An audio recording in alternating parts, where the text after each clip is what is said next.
What is self-confidence and how do you get it?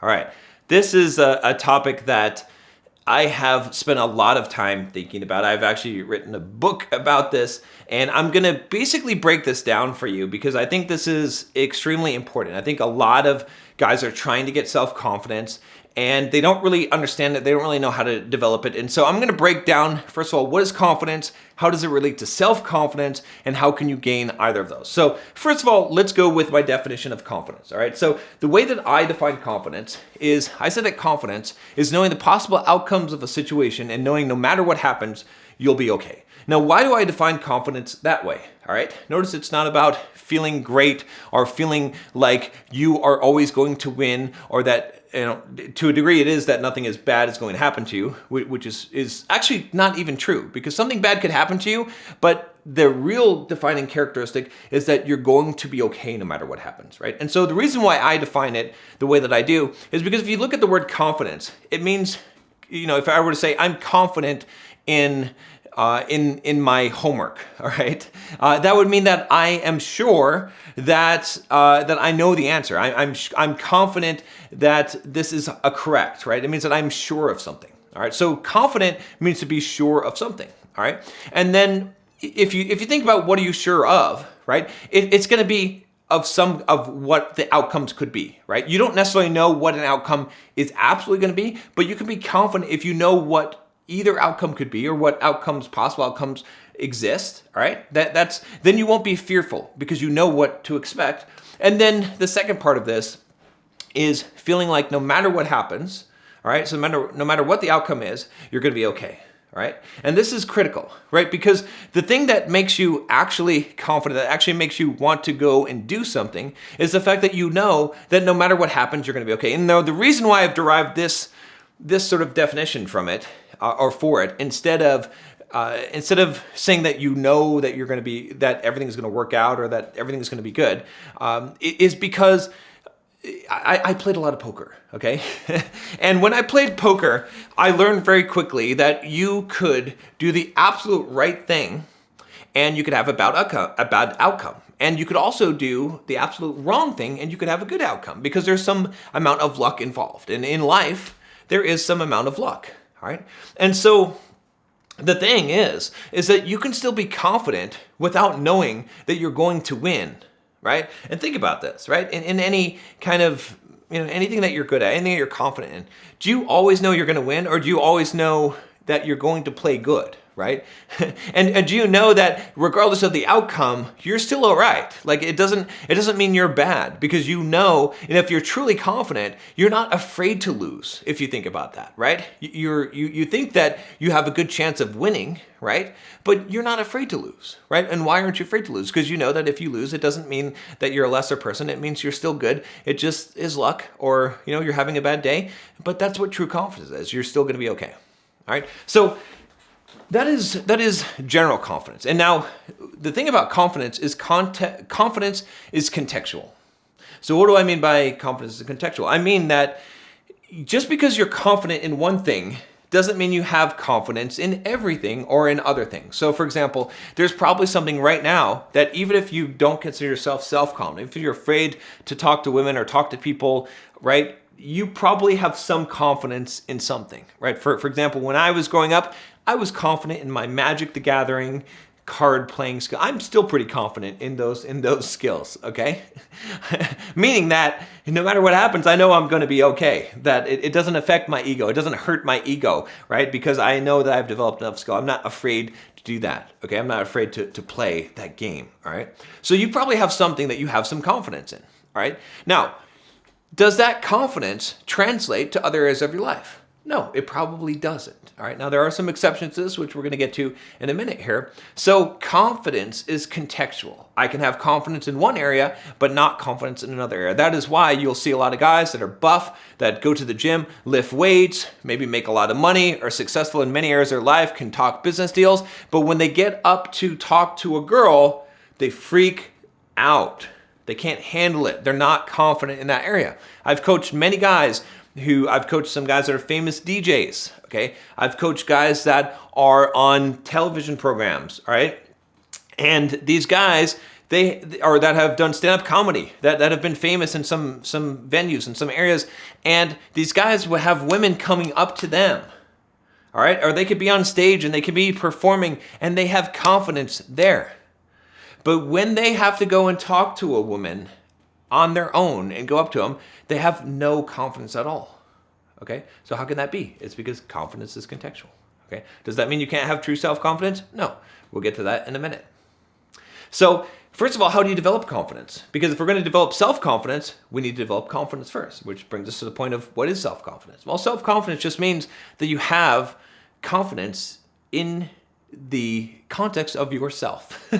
See, I bet you could have derived that definition for yourself. What does that actually mean? It means that no matter what you're doing, pretty much, you feel good about it, you feel confident about it, you have true inner self-confidence. That's what we really want. We want a confidence that is not contextual, that applies to everything. And the way to do that is to make the context ourselves. Because if our confidence is in ourselves, not in our ability to do something, but in ourselves, then it applies no matter where we are, right? So how can we get that? Well, first we have to know how to get confidence. So how do you get confidence?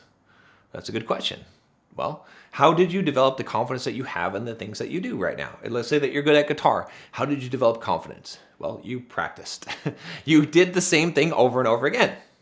All right? And so if you want to develop confidence, one of the best ways to develop confidence is to just do something over and over again.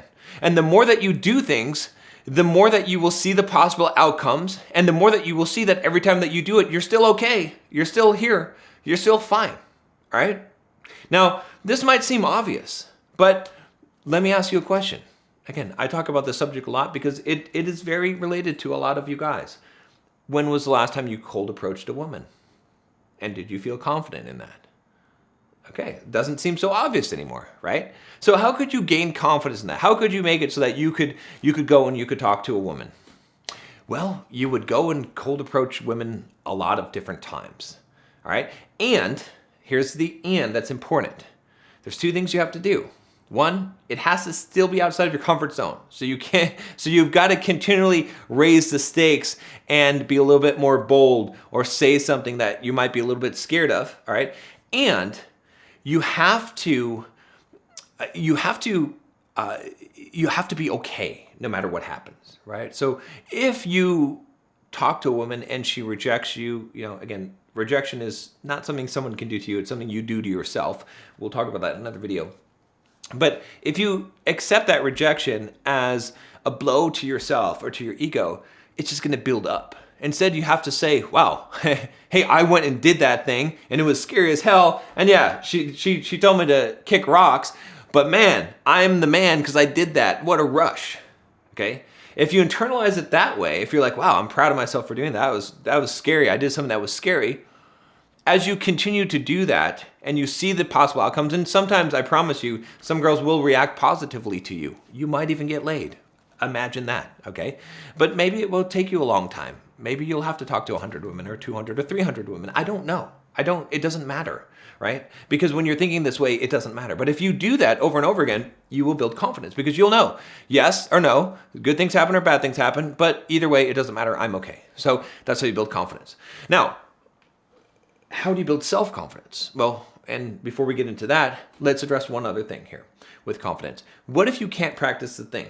Well, then you can simulate the environment over and over again. You can either simulate in your head. If you read Dr. Maxwell Maltz's book, Psychocybernetics, you can find out a little bit about the theater of the mind. Is an exercise that he has in there. It's a really good book, by the way.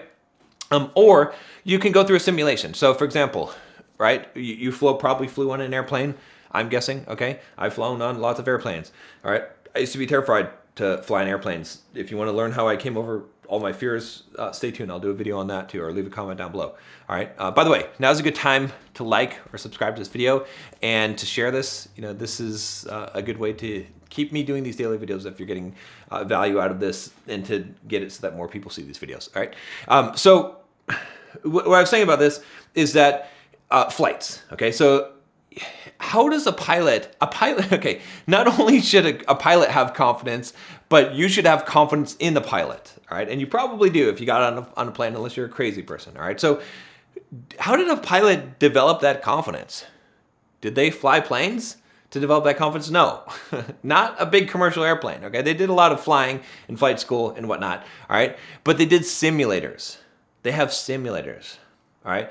Pilots train in the simulator. They train a lot in a lot of different conditions, a lot of emergency situations. They train over and over, thousands of hours in a simulator. I don't know how many, someone who's a commercial pilot, leave a comment down below and tell me how many hours you have to train in a commercial simulator in order to fly a commercial airline, okay? But so that's another way to develop confidence. All right, so now we're gonna get to the good part, right? What is self-confidence? How do you develop self-confidence? We already know what self-confidence is, so we're not gonna repeat that, okay? It's contextual confidence with the context being yourself. It's generalized confidence, all right?